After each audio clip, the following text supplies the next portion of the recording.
So what happens if when you're spoofed, your aircraft naturally wants to follow the path from A to B, so your flight plan. But if you lose your GPS position and it will start reading a fault or a false position, then your aircraft will naturally want to but go back to your initial track.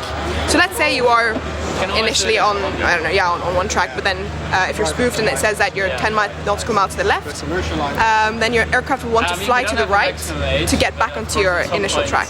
But then in reality, you might be flying into a restricted airspace. So it's especially common in areas that are a little bit more politically, a little bit more developing countries, I guess. So yeah, it could be dangerous, but we have conventional navigation that a lot of pilots use en route.